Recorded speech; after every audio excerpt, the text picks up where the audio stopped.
Sois sanctifié, sois sanctifié. Que ton règne, que ton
Asina yang naurito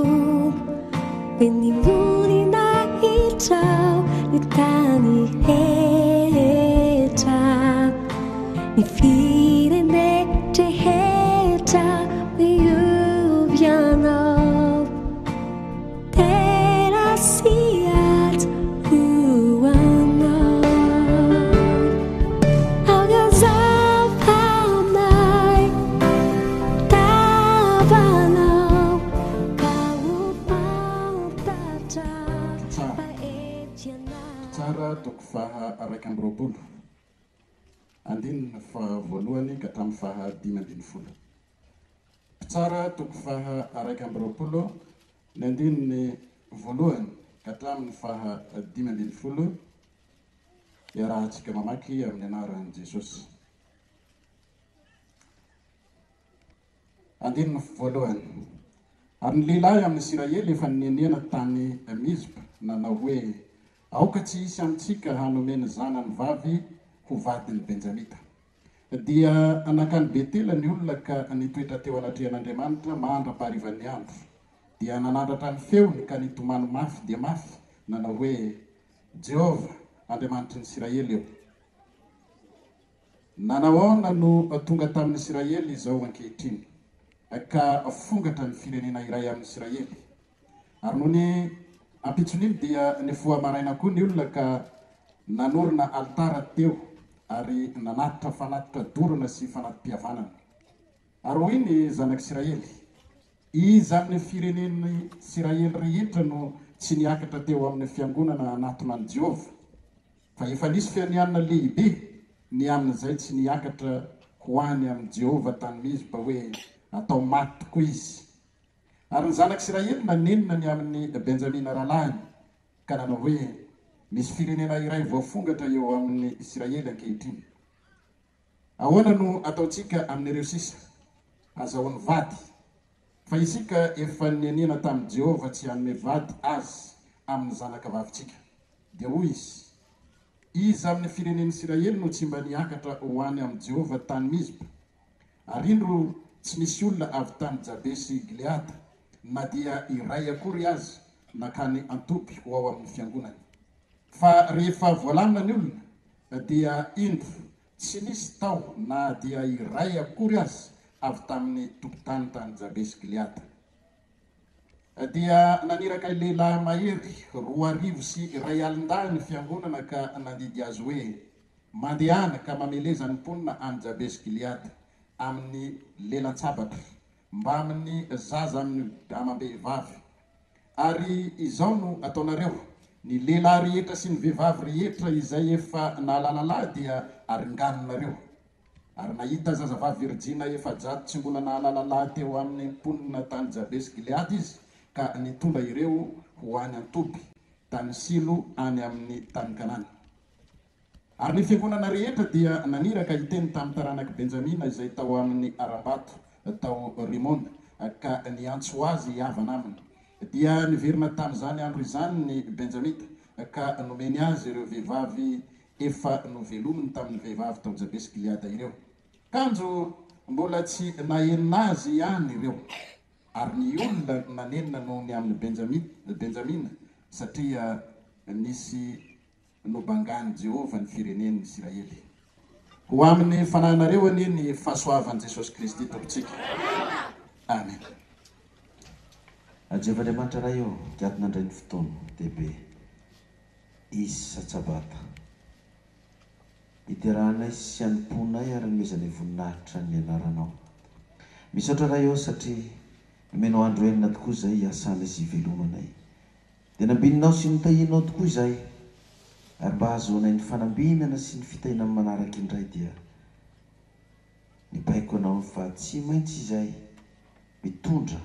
mifanatitra eo anatrehanao ka tsy iseho foana eo anatrehanao nefa tsy mitondra fanatitra.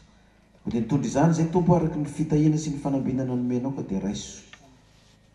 Tsy ny vola mankarena ihany no atolotra anao fa ny tenanay mihitsy. Mamindra fomboravoakanao izay tsy mananaka tolotra tompo. Ho dia mitenena ary amin'ny alalan'ny fananao masina indray amin'ny alalan'ny vakiteny. Perikopa izay nivakianay tao fa mihaino indray izay. Anao ary Jehova ny dera sy ny ady ny voninahitra mandrakizay. Alleluia. Amen. Tsika paroasy Nambato Fotsy. Paroasy Nambato Fotsy ny mandrafitra azy dia misy fiangonana 5. Dia ny fiangonana Ambato Fahavalo, ny fiangonana Betrimbe Zavombazaha, fiangonana Ambato Fotsy, fiangonana Bongatsara ary ny fiangonana Apangabe. Fiangonana Apangabe. Ireo zany no mandrafitra ny paroasy Nambato Fotsy. Ho dia faly miarabantsika rehetra eto amin'ity paroasy Nambato Fotsy ity tonga eto amin'ny toerana Ambato Fahavalo. Izany toerana Ambato Fahavalo zany ho antsika izay mihaino miafatra ato amin'ny radio na mijery televiziona dia aty amin'ny faritra Atsimo Atsinanana Antananarivo zany. ary lalana dia lalana faran'izay tena tsara ny vovoka mitsoka amin'izany lalana izy. Dia mafaly atsika rehetra ny mifankahita-tava ho mariky izay fifaliana izay a dia ometsika voninahitra ilay mihitsy ary mivera sy voninahitra. Halleluia! Atsika amin'ny televiziona manaraka ny fandaharana eto Fianaratsoa, itsika aty Mahajanga manaraka ny fandaharana ihany koa, ao koa tsika manaraka izany ato amin'ny YouTube na ato amin'ny internet. Arapaina avokoa tsika tsirairay avy. Ohatra ny hafahafa be ry olona ty perikopa tsika ty ho an'izay manana perikopa ka namaky azy dia tena hafahafa fa resaka firenena ray ihany izy ty, firenen'ny Benjamita sy ny zanak'Israely, nefa dia raharaha tokantrano, raharaha na fanambadiana. Dia raha tsy ho firenena ntsony zany ilay taranaka Benjamina tao anatin'ny firenena 12. Rava ina ny antony niady amin'ny reto tantara reto? Ny anton'izy ireo dia ity: nisy levita anankiray zany tamin'ny zanak'Israely izay nanana vady tsin-drano moa zany nelazana azy. Naka an'io vady tsin-drano izy tany ny tanàna ny Betlehema Juda. Dia izao ny tantarany, raisitsika kely eo amin'ny tsara toko 720 aloha alalantsika ny antony, satria tsika mandeha amin'ny lalana zanak'Israely dia tokony fantatritsika daholo ny tantara, ny tsara sy ny ratsy tamin'izany zavatra zany sy ny nahazo azy. Tahaka ny hoe tsika koa ny tsara sy ny ratsy mandalo amintsika ny fitahina sy ny fandringanana. Tsara toko 720 ny ratsy nataon'ny mponina tany Gibea sy ny namalian'ny Israely rehetra azy. Ary tamin'izany andro zany raha tsy nisy mpanjaka teo amin'ny Israely dia nisy levita anankiray. Levita zany mpitondra fivavahana. Ny vahiny taria tsisy ny tany ny avoan'ny Efraima ka nakavady tsin-drano avy any Betlehema ny Juda. Ary ny vady tsin-dranony nijangajanga sy nisitaka taminy ka nandao azy ary nakany hatramin'ndrainy any Betlehema ny Juda dia nitoetra tao 7 bolana mipaka. Ary niainga raha ka nandeha nanaraka azy hanao teny malefaka tamin'ny apody azy, ary nitondra ny zatoviny sy ny boriky roa dia nampiatranohitra raha vehivavy ao an-tranondrainy izy. Ka no nihitany raindra zazavavy raha lehilahy dia faly izy niona taminy, ary niazona azy ny rafozany raindra zazavavy ka nitoetra tao amin'ny atelona izy dia nihinana sy nisotro ary nandro tao izy roalahy. Dia zany ny fandehan'ny tantara. Ity levita anankiray ity nakavady tao Betlehema ny Juda, vady tsin-drano, kanefa rehefa avy eo izy le vehivavy lasa nijangajanga, nisitaka ny ala tamin'ny lehilahy. Tena velany tao zany le rangahy, fa lasa le vehivavy nandeha tany miaraka amin'olo-kafa tany. Dia rehefa avy eo le raha vehivavy tsy niverina noto tany amin'ny vadiny intsony fa mety enatra mety tahotra, fa dia nijanona tao amin'ny ray aman-dreniny tao. Ka rehefa nijanona tao amin'ny ray aman-dreniny tao izy dia ozy le lehilahy zany marina fa nanao aditsona ny vadiko nijangajanga sisa fa andeha apody azy apody azy dia tonga izy. Rehefa tonga izy tao amin'ilay tanàna, gaga nyray tanàna, le rangahy ty ve mbola apody an'ity vadiny ty? Faly ny rafozan'ny lahy. Tonga ihany zany le rangahy naka azy. Dia rehefa naka azy tambazan'le rafozany tao mipetraha hitanao 3 andro mena sakafo. Dia rehefa avy eo nareo mandeha, atao 4 andro indray 5 andro fa andeha nareo. Nanaiky ihany le ray mpianakaviana zany ny 2 andro 3 andro 3 andro tokony andeha amin'izay izy. Atao 4 andro indray, tonga ny 4 andro. Aleo rapitsy fa hariva ny andro fa rapitsy nareo mandeha, tonga ny pitsony. Aleo naovaka sakafo kely nareo, vita sakafo hariva ny andro. Tsy aleo ve rapitsy mandeha tsy nety tsony le rangahy zaho izy tsy maintsy andeha fa hoentiko ny vady fa aleo zay andeha. Dia rehefa nandeha zareo teny an-dalana, hariva ny andro, tonga amin'ny tanàna anankiray firenena-kafa fa tsy firenen'ny Israely le tanàna, hoe andehantsika hitoby atory ato. Ka rehefa hitoby atory ato nefa antsika miolana dia ty firenena-kafa fa zaho izy le levita andehantsika hijery tanànan'ny Israely fa any amin'ny tokony vatana fa za tsy atory amin'ny firenena-kafa zany. Tonga tao amin'ny tanànan'ny Israely izy zany, tanànan'ny Benjamita. efa alina ny andro dia miperaka taka teo tsena tao zany izy ny andro hoe mba isy olona ny tany nambarany zareo tsara zany fa aza mieritreritra hoe anome fahasairanana anareo zay raha ivahiny any aminareo satria manahirana tokoa mampiatrany vahiny am'izao fotoana zao ny ao trano tsisy hoaniny ianao sahirana mpiatran'olona inona no roso nrety vahiny rety aleo raha mbola azo atao tsy mampiatrano satria tsy misy atolotra dia efa narefa ny melony azy efa misy sakafo zay na ny borikina ny rehetrarehetra fa dia zista trano atoriana fotsiny dao izy leranga atim-panahy ny antim-panahy no nitondra azy fa ny olona tanora rehetrarehetra dia otany an-trano tonga atao ina ny zavatra ny tranga atao zava-doza am'izay rehefa tonga atao ny zavatra ny tranga atao fa zavatra tsy fanao ny olombelona vahoaka an'Andriamanitra natao mponina atao andiny roamby roapolo tsika mamaky tsara toko fa tsy mivola andiny roamby roapolo ary raha mbola nampifaly ny fony izy indro ny mponina atao tanàna olona tena ratsy fanahy e nanodidina ny trano ka nandondona mafy ny varavarana ary nyteny tamin'ny lehilahy antim-pana tompotrano hoe avoay lehilahy zay miditra ato tranonao mba halalanay azy anodikan'izany lehilahy zany tao tanàna nandeha tamin'izy le ray mpianakaviana tao nandondona hoe avoay le lehilahy io mba hanaovanay firaisana endrikany hoe halalanay azy fa tsy hoe mba afantaranay ny endriny hoe manao hoana sao dia disy tsy malala nidikan'izany ko tsika dikany hoe halalanay azy hoe avoay tao mba hanaovanay firaisana taka ny lehilahy manao firaisana amin'ny vehivavy nefa zareo lehilahy taranaky benja taranaky benjaminy ty avoay tao ondro zany hoe PD zany ny rahalahy reto eka toleranga nefa zanak'izy zareo zanak'Israely zany tsy mampino raha mba mponina ny Sodoma sy Gomora tsy voaka an'Andriamanitra dia mba azo nekeny saina ihany andiny telo amby roapolo dia nivoaka anakeo amin'ny rahalahy tompotrano ka natao hoe tsy ry rahalahiko masina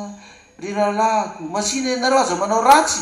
fa tonga atao trano ty lehilahy tiako aza manao zany zavatra fady indrindra izany ianareo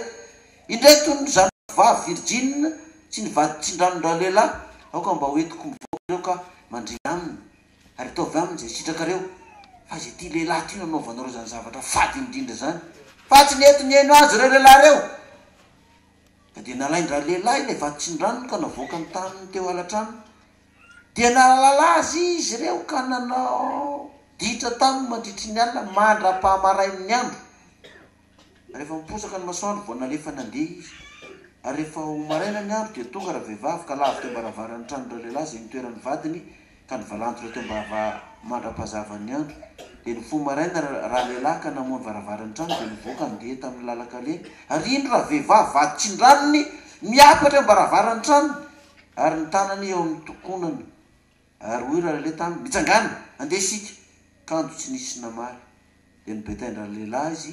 ka nasampiny teo miborikiny dia niaingy izy nandeha ho any fonenany ary rehefa tonga atao tranony izy dia nakaantsy ka norasainy ny fatany ny vady tsindranony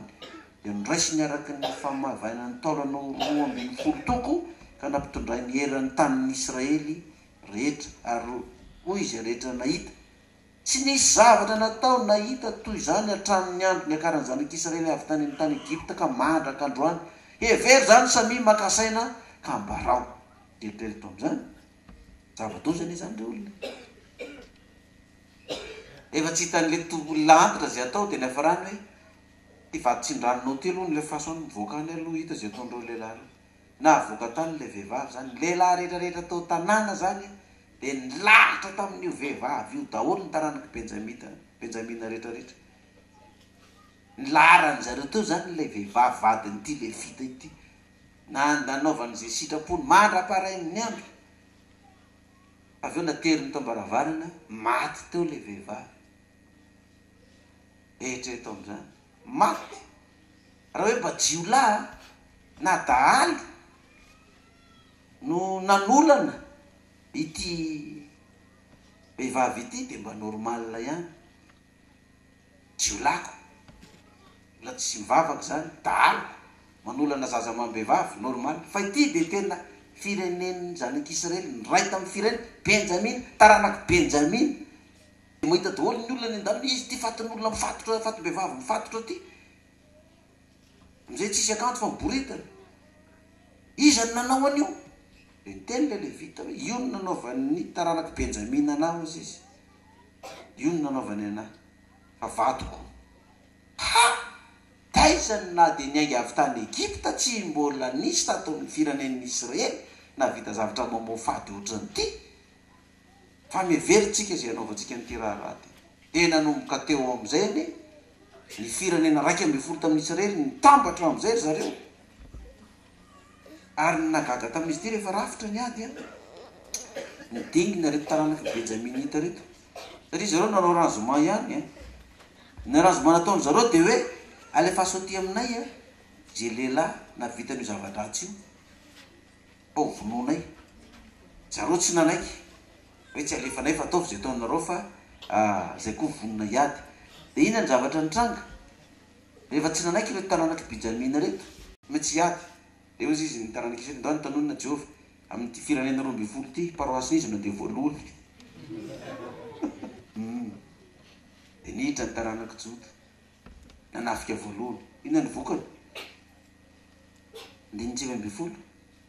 De niainga maraina koa ny zanak'Israely ka nitombo tao tandrifin'ny Gibea ary nivoaka ny lehilahy amin'ny Israely iady amin'ny Benjamita. Ary nilatra ny lehilahy amin'ny Israely iady aminy tao kaikin'ny Gibea. Ary nivoaka avy tao Gibea kosa ny taranaky Benjamina ka narigana ny zanak'Israely 2,000 sy 2 alina niapatrapatra tamin'ny tany tamin'izany andro zany. Nefa nanontanianan'i Jehova, resy le firenen'ny Israely le Jota. Raha koraka ny Benjamina tsy tanareo am'izany fa na de nitrangatranga tamin'ny vadin'ny Levita ary tsika nilaratsika mandraparain'ny andro maty tsy mbola momba antsika Jehova fa nga izy nomba an'izay Jota Israely tany. Tsika ny rôlina 20. Fa ny fanome tokony lehilahy amin'ny Israely ka nilatra iady indray teo amin'ny ilay larany tamin'ny andro voalohany.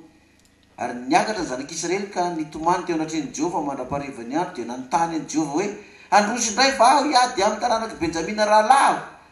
Ary Jehova miakara iady. Jereo tsara. Efa resy zany teo. De mbola nanontany an'i Jehova ihany ahoana?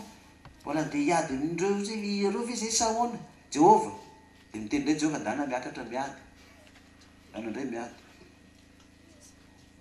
Miakara iady aminy 920. Ary zanak'Israely dia nandroso tamin'ny andro faharoa iady amin'ny taranaky Benjamina. Dia nivoaka avy tany Gibea ny Benjamita iady amin'ny indray tamin'ny andro faharoa. Ka narigana ny zanak'Israely 4,000 sy 2 alina niapatrapatra tamin'ny tany natatsabatra avokoa ireo rehetra ireo. Rigana tao indray ny zanak'Israely rehetrarehetra indray. Analiny indray ny rigana tao. Efa manomboka dingina ny Benjamina hoe tsy any aminareo Jehova fa ty aminay. Aty aminay ny misy Jehova fa tsy any. Raha any aminareo izy manina nresinay nareo nefa zay ny nataonay. Any aminareo tsisy fanahy masina any, tsisy Andriamanitra any. Aty aminay misy famboatao nareo fa tsy izy io fa ty amin'ny taranaky Benjamina. Raha misy Andriamanitra any manina manontany azy. Endana nefa resy. Fa tsy Andriamanitra an'io miresaka aminazy io fa inona? Tany devoly fa efa devoly miresaka amin'ny Israely reo fa tsy Andriamanitra zany tsony. Raha izy io manina mbola resy izy. Erina indray zanak'Israely sady menatra ny resy. De ahoana ihany ary tiky zavatra tsy rary ndry verangano anafiana azy nefa tsika indray ty no resiny. De ahoana indray ty? 920. De niakatra zanak'Israely rehetra sy ny olona rehetra nakany Betely. De nitomany menatr'olonako sy ny latra sy ny vavan'ny olona. De nitomany sy nipetraka teo anatrehan'i Jehova ary nifady ihany tamin'izany andro zany mandraparivan'ny andro.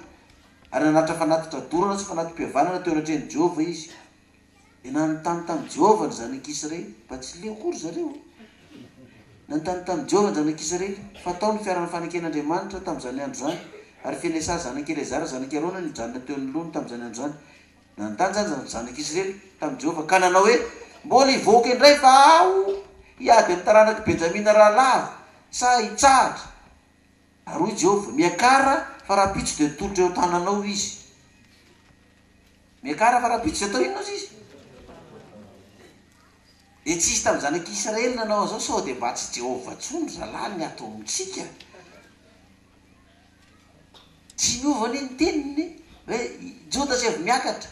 na taniny izy faharoa tsika efa nitomany ny fona miakara iato mbola resy ihany ty mbola miteny ihany antaniny resy hoe miakara fa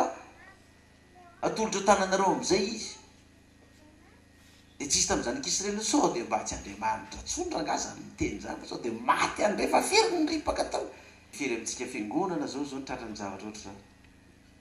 andeha niady anankiray voalohany resy tena hoana ary zany ohatra ny tsy tanteraka ny tenin'ny Jehova tena resy tsika leo mangina dao antanina indray Jehova hoana indray nanazy izy fa mifatelony ity resinareo am'izay atolotra tananareo io ny any amin'ny fahavalo manodidina rehetrarehetra fa tsy mipikerika daholo aizy Israelinareo aizy taony Benjamina mirehatra mihitsika azony amin'ny ilana azy mihitsika na nypiasain'ny herina riparipany daholo mihitsy andana indray izy Jehova zany hoe tam'ty farany ty am'izay ny fahadianina zany ke sady nitomany nona n'inona fahadianina hoe ndao antaniny Jehova inona no atao nylesona lehibe tsoana am'izany ny olona dia ty ny vaokan'Andriamanitra tena manompo azy tena na resy anaty ary izy na mandresy anaty izy na afabaraka izy na tsy afabaraka na gadraina izy na tsy gadraina tsy miala amin'izy mihitsy ny tena voakan'Andriamanitra voasetra tsy miala amin'Andriamanitra Alleluia amen tsy miala amin'io zany ny vahoakan'Andriamanitra tena vita tomboka-se aminy araka le hoe na mamotsina azy ny aviavy na tsy mamokatra ny voaloboka na mandisy fanantenana ny oliva na tsy sisy ondry eo pahatra na tsisy omby eo anaty valina zany inona foana ozy izy io resy zany ny zanak'Israely nke tsy nanao ratsy fa nytaranaka izy taranaky Benjamina nanao faty tsy nanao zava-dratsy mihitsy nefa ny zanak'Israely andeha amely andreo indray ny resy nandeha ny voalohany resy nandeha ny faharoa resy fa ny zanak'Israely tsy nandeha nanatina mpanandro tsy nanatina ombiasy na piskidy na mpijery karatra na mpijery ligne de main soratanana na mpanontany amin'ny maty hoe inona no atao fa mbola Jehova ihany no anotaniny ahoany mbola andeha ve zay sa ahoany toy Jehova andana am'izay rehefa raikitra am'izay niady anaovany zareo teknika am'izay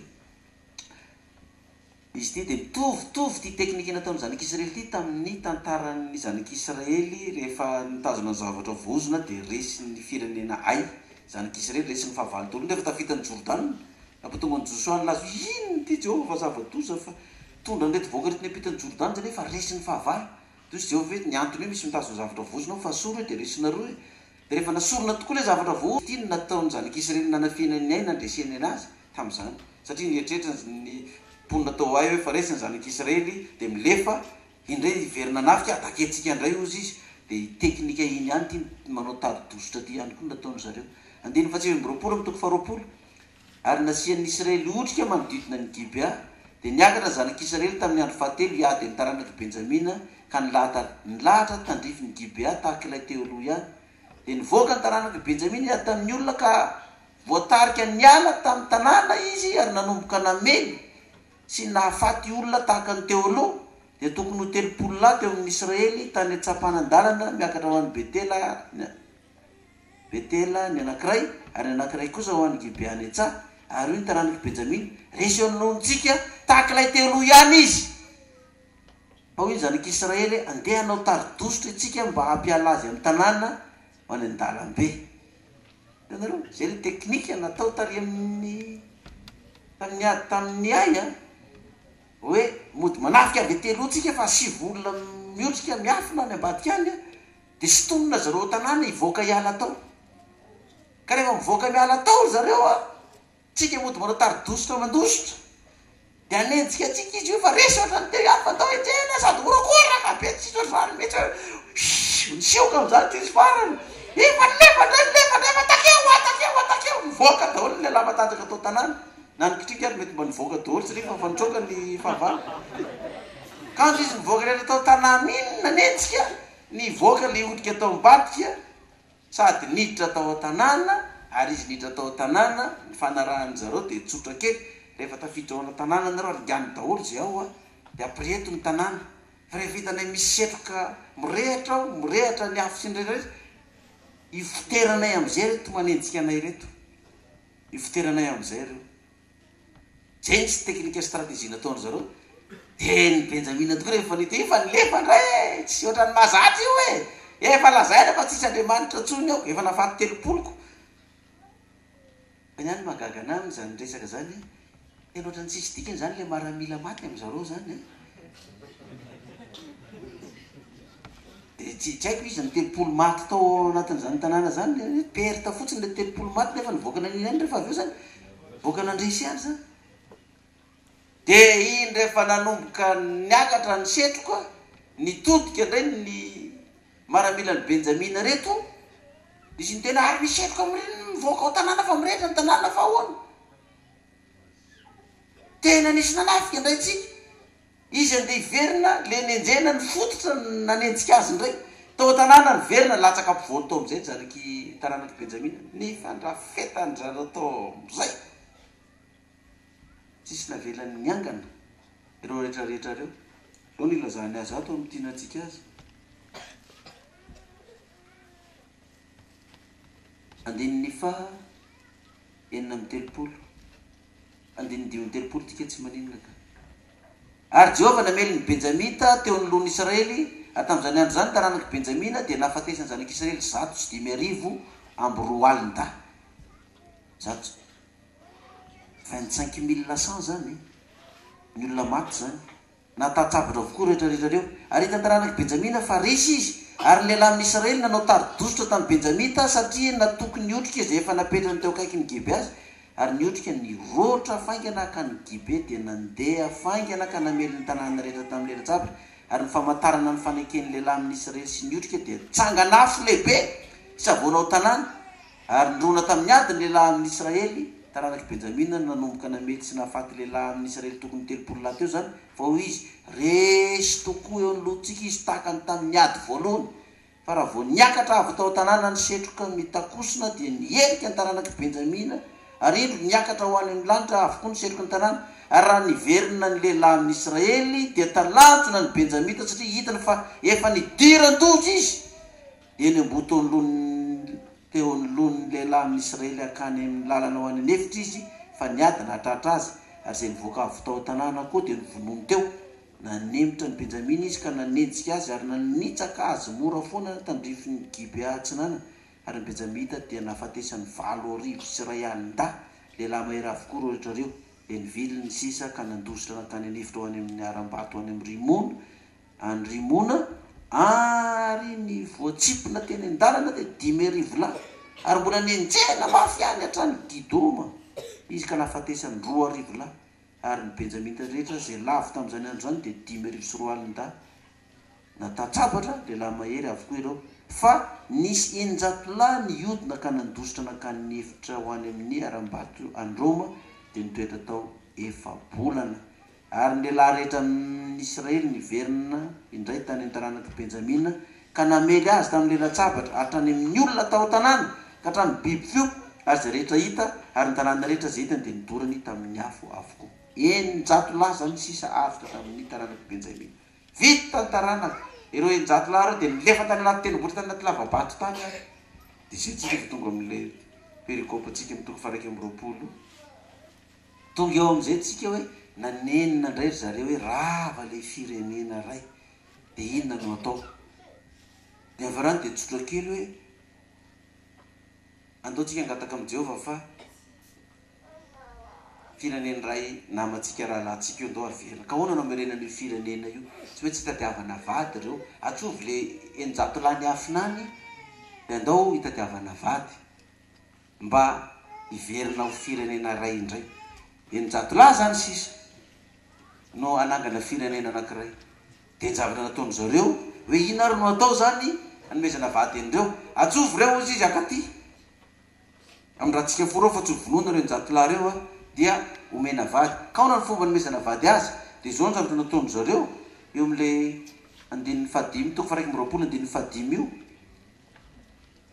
ary io zanak'Israely izy amin'ny firenena Israely no tsy niakatra teo amin'ny fiangonana hanatona an Jehova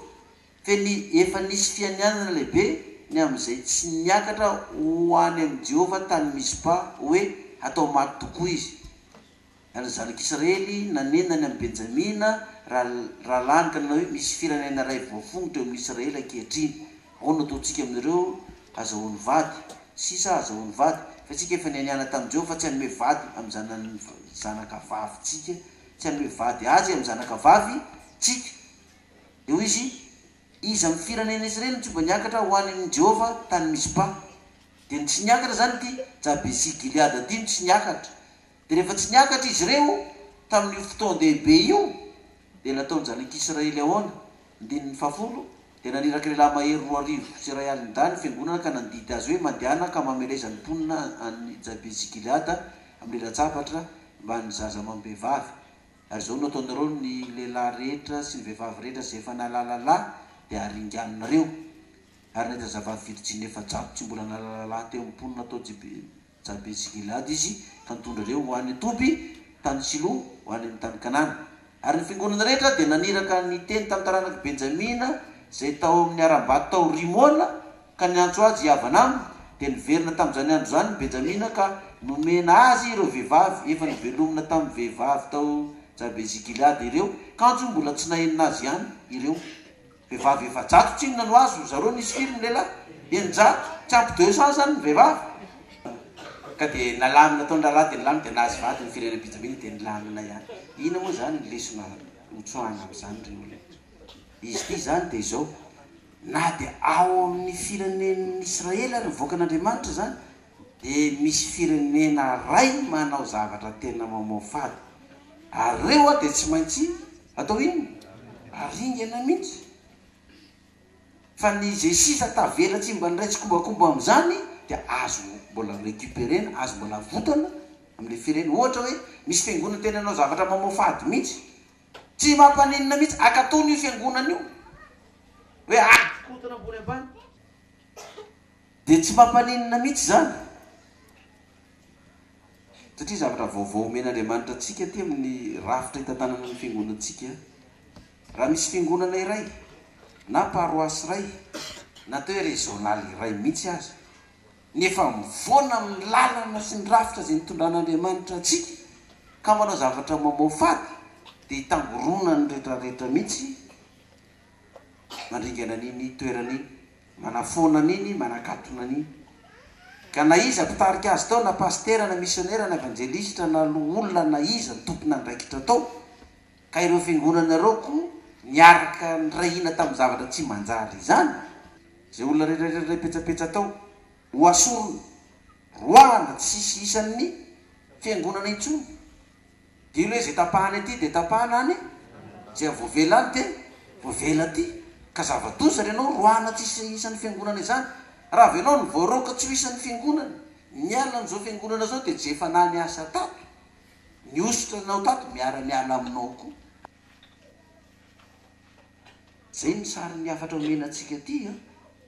hoe tsy misangy zao fiangonan'Andriamanitra zao fa ny firenena rehetra tao amin'ny Israely zay nanao zavatra fady rehetra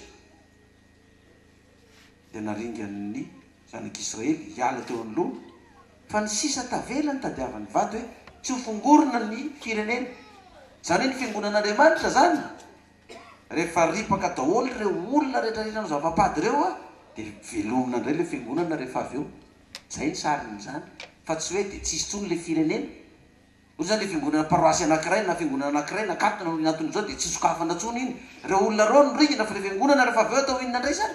misokatra indray izy dikany hoe hitadiavana vady hitadiavana fiangonana indray zany olona indray zany satria dikany vehivavy inona ny kotiny fiangonana ampidirana olona indray zany ao am-piangonana dia tsy ampy le izy dia tsy maintsy mbola natao inona indray mbola nitadiavana fanampiny indray nakany amin'ny firenena namany any zany hoe mba hampahatanjaka n'le fiangonana zany dia le fiangonana ny toerana hafa mba misy mamangy azy eo isaky n'inona zany isaky ny sabata hoe itokantrano kely roa telo efatra ry zareo ao mivavaka ao a lasa vitsikely sisa de mba vangininy any manodidina mba hampatanjaka azy zany ile fiangonana zay ny sarin'io re ava malala azonareo ve tiany zany ho resana sa tsy azotsika de afa mafy ary azotsika halleluia amen ka de mitandrema zany tsika fa io tsy maninona na fiangonana ray ary ikatony hoe taranaky benjamina rehetra ny fongorony tsy maninona aloha ikatony olo ka rehefa avy eo reo angatana amin'Andriamanitra de zany lesona ampitaina amitsika mivoaka an'Andriamanitra tsy miala amin'Andriamanitra zany ianao tsy miala amin'ny fiangonana zany ianao fa azanao sangala ratsy am'izany hoe za hiala fa tsy zakanao mivoaka an'io janaka Israely raha tsy nahazo valombavaka izy naresy izy tsy nanontany an'izy izy mbola izy ihany nanontany Jehova izany rehetrarehetra resantsika zany de mitovy am'le vaky tena re milioka re sa hoe ke milioka amin'ny perikôpa atsika eo lioka toko fa 20 ny 5 sy 9 de reo moka azy tany ivelany tany boloboka izy ka namono azy ataon'ny tompony tany boloboka ahoana moa izy am'izany hakany izy de amono ireo mpiasa tany ireo ka omeny olo-kafa ny tany boloboka ary raha nare zany ireo de hoy izy sanatry zany io zany farisesy ny olona sy mpanao ara-dalàna raha nare zany teny zany de sanatry zany de andao ary mankaty amin'ny Mateo toko fa 1:20 ty tsika iresaka azy io misy lohateny hoe nanontany ny lohan'ny mpisorona sy ny lolan Jesosy ny amin'ny fahefany sy ny fanoharana navaliny Jesosy azy io moa zany le fanontaniana hoe batisan'i Jaune avy taiza avy tany an-danitra ve sa avy tamin'ny olona rehefa nanontany reto vahoaka reto hoe fahefana manao ahoana no nanaovanao izao de Jesosy nareo hoe antanjavitra aminareo hoe fahefana manao ahoana antanjavitra ray aminareo ka raha voavalinareo izy de hovaliko aminareo ny fahefana anaovako izany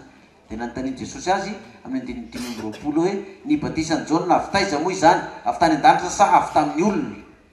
de hoy izy reo hoe ary eo ny aran-saina ka nanao hoe raha olazaintsika hoe mantsy avy tany an-danitra de hovalina hoe tsika ka nahoana ny tsy nino azy ianareo raha olazaintsika hoe avy tamin'ny olona de matahotra ny vahoaka isika satria nataon'ireo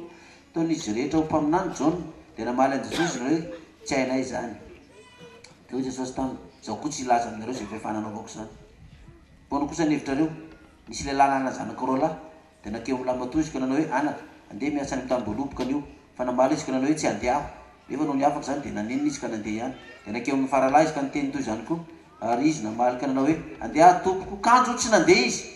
ka iza moa amin'izy mirahalahy nanao tsilapony ray de hoy izy lamatoa de hoy Jesosy taminy lazaiko aminareo marina tokoa ny mpamoretra sy ny vehivavy janga efa melohanareo any amin'ny fanjakan'Andriamanitra fa Jaune nakaminareo tamin'ny alalan'ny fahamarinana nefa tsy nino azy ianareo fa ny mpamoretra sy ny vehivavy janga no nino azy fa ianareo kosa na de efa nahita izany azy de mbola tsy nanenina mba inoanareo azy io zao de mifanadrify amin'le vehivavy janga vatin'le Levita lasa nanao nadalàna tamin'le vehivavy janga rehefa avy eo niverenan'le vady nalay indray eto indray ny farisesy ny mpanao ara-dalàna sy eo azy tena masina sy tena manana fitondran-tena ambony indrindra amin'ny fiangonana nefa izy reo no mandany Jesosy 7:20 amin'ny Mateo toko 1:20 reo reto olona miresaka amin'ny Jesosy reto Mateo toko 1:20 ary rehefa tafiditra tao kianja ny tempolo Jesosy ka nampianatra dia nanatona azy ny loholon'ny mpisorona sy ny loholona ka nanao hoe izy zany miresaka amin'ny Jesosy lohan'ny mpisorona sy ny loholona ny lohan'ny mpisorona sy ny loholona zany le chef religieux le mpitondra fivavahana sy le mpitarika ty aloha daholo zany io manatona ny fanditra aminy io mena am'izay le fanoharana tonga de le fanoharana io fa mivakitsika izy io fa de hoe raha fitinina fotsiny izy de tsotra kely hoe nampiasa tany izy tany boloboka de nasiany mpiasa karama de rehefa avy eo vokatra ny tany de nanilaka mpiasa izy dany anareo makany alaivony ka ny karama am'le vola am'le boloboka vokatra ao tonga zala reto hoe iny ny nanilaka olona ny patron ka ny vola fa ndao vonotsika ty vonony le iraka nalefa ny voalohany nalefa ny faharoa ny vonony kio nalefa ny fahatelo ny zanany mihitsy hoe ny zanako angamba mety tena mba homeny reto aza ka tsy anao inona fa averiny anome volany zay ro tonga ny zanany tonga ny patovy ary iany de ho lasatsika ny lofo vonoy mihitsy ny zanany de lasatsika ny lofo tsika ndray ny mpantovy dia nanontany an'izay Jesosy amin'le loolona sy le lohan'ny mpisolona le mpitondra fihevana ataon'le olona tompon'le patron ahoana moa zany reo mpiasa tany namono ny iraka sy ny zanony reo ina navalin-dralana azy zao no namaliny anazy. Andininy raiky amby efapolo hoy izy taminy hataony loza tokoa ny andringanany zany olo-doza izany ary ny tamigoloboka dia haofany amin'ny mpiasa tany sasany izy hanome azy ny vokatra amin'izay fotoany avy. Hoy Jesosy tsy mbola nivakinareo va ny tenin'ny soratra masina hoe nivatsy ny laviny mpanao trano dia izy zao nefa natao fehizoro avy tamin'ny Jehova izao ka magaka eo masitsika. Ary noho izany dia lazaiko aminareo hoe esorona aminareo ny fanjakan'Andriamanitra ka omena izay firenena mahavokatra ny voany ary izay botraka amin'ity vato io dia ho torotoro fa nazovi ny anjarany dia ho mongomongo. Zay zany ny tenin'i Jesosy a. Inona navalin-reto olona sy mpisorona reto iverena vetivety amin'izay le lioka toko faharoapolo misy teo iny zay iverena vetivety le lioka toko faharoapolo. Inona navalin zareo azy zao no navaliny an'i Jesosy.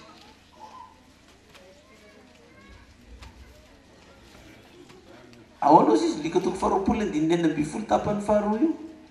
lioka toko faharoapolo andininy enina amby folo tapany faharoa ary nare zany reo dia ahoana ozy izy sanatry zany zany navarany Jesosy zany fa enareo reto efa olon'Andriamanitra efa mivavaka aminy enareo ndray nitsangana fahavaliny Jesosy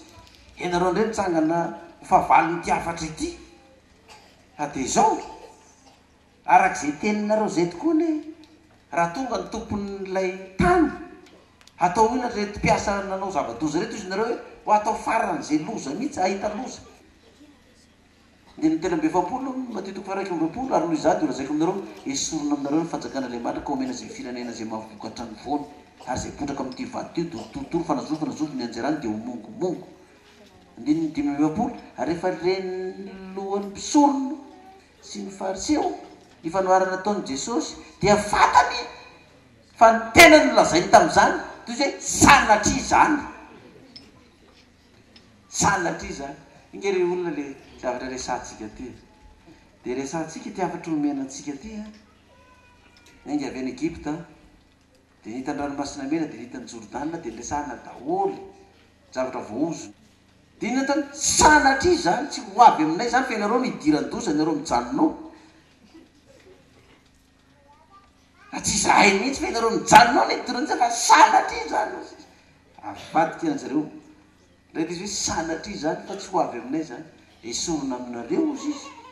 ny fanjakan'ny lanitra ho an'izay tsy naninona zay tsy namokatra rehetra dia esorona aminareo zany ka menan'izay amokatra zay mbola amokatra ary a dia mitsangana mivavaka. Jehovandriamanitra ray eo ny soratra masina dia milaza fa ireny tantara rehetra reny dia voasoratra mba hoanatra ho an'ny taranaka aty aoriana. Eny Andriamanitra ray eo tsy mivoana ny tantaran'ny fiangonana tokoa ny zavatra misy lasa fahagolatra amin'izay ka hatramin'izay fa raha nisy ny firenen'ny Benjamita izay nanao zavatra mamoafady tamin'ny mpiray firenena aminy dia naringa n'ireo mpiray firenena aminy tanteraka tokoa izany na dia niika sy nioby aza fa mbola resiny aza teo anoloany ny Israely indrony odina ka nirehariahan'izy ireo fa tsy any amin'ny Israely ny Jehova fa aty aminay firenen'ny Benjamina matoa mbola resy ireo na dia nanaovana zavatra mamoafady sy nompaopanay sy nalaina baraka ny potera arak'izay tratra kanefa dia nasehonao tamin'ny firenen'ny Israely Andriamanitra fa ireo vahoakanao ireo dia tsy nivadika ka nandeha niantso Andriamanitra hafa tsy nivadika ka andeha nakasaina hanontany amin'Andriamanitra hafa ka nifikitra taminao ihany azy tsy nanometsina ianao ka nilaza hoe tsy ao dia tsy aminay intsony ianao Andriamanitra fa mbola resiny reto fahavalinay mpiray firenena sy ray tanindrazana aminay reto izay fa dia mbola nifikitra nanontany ianao izay drainay tokoa ny vahoaka tamin'izany ny Israely hoe miorona aminao sa mitady tombotsoa amin'izao tany izao fotsiny ka rehefa tsy mifanaraka amin'izay filana sy tombotsoa ny amin'ny famponan'Andriamanitra dia miala aminao. Nasehon'ny Israely fa tsy nifikitra taminao izy. Fikitra taminao zay tsy niala ka dia resiny teo amin'ny ihany ny firenena Benjaminita. Lesona menana izany tompo dia amin'ny fiangonana koa, na fiangonana, na selule, na paroasy, na régional. Izay manao zavatra mamoafady amin'ny fiangonan'Andriamanitra dia tsy maintsy ho fongorona hiala izany fiangonana izany, ho foanana izany, hidina izany. Fa ny olona sisa izay tsy mba ndray petsapetra tamin'izany kosa dia tsy maintsy mbola averiny amin'ny fiangonana ihany. En'Andriamanitra ampahafantaro hatrany ihany tokoa zay miasa tany mbo loboka zay nameny tompo anay iasanay mba tsy hamono ireny nihiraka ny tompo ireny, na pastery io, na evangeliste io, na missionnaire io, na loholona io, na diakona io, na asa fitoriana io, na délivrance zay manao ny asa, mba tsy izay eto toerana indray mandeha andripaka azy ireny satria iraka avy any amin'ny foibe sy ny lehibe ihany ka dia ahita loza. Fa mba handray azy zay arak'izay iraka nanirana azy, na amin'ny selule io, na amin'ny fiangonana io, na amin'ny paroasy io, na amin'ny régional io, dia mbo raisina ny mpitiavana ireny iraka irahana ireny tompo, ary dia hiaro azy ireny koa zay fa tsy hanao zava-mamoafady amin'izy ireny takan'izay nataon'ny taranaka Benjamita. Dia matoko sy Andriamanitra raha eo fa tsisy aminay no ringanina satria olon-doza teo amin'ny firenena nanao zavatra mamoafady, fa mba hovoaka an'Andriamanitra avokatra amin'ny tany sy ny sary zay efa nametrahanao anay zay tompo ka tsisy horingana anaty iray azy. Anao ary Jehovah ny dera sy ny ady zay amialarin'ny Jesosy maty tsatsaky ny herinandro ny levona nitsangana araka ny sotra masina nangatana izany. Halleluja, amen. Ary Jehovah teny tamin'ny Mosesy Arona ka nanao taminy hoe izao teny zao no entinareo mitsodrano ny zanak'Israely. Hitanao ka iaranao ane Jehovah. Ampamilamiratra ny tavany aminao ane Jehovah ka mila fo aminao. Ananatra ny tavany aminao ane Jehovah ka menao ny fiadanana. Amen. Jehovah pastor Ameola.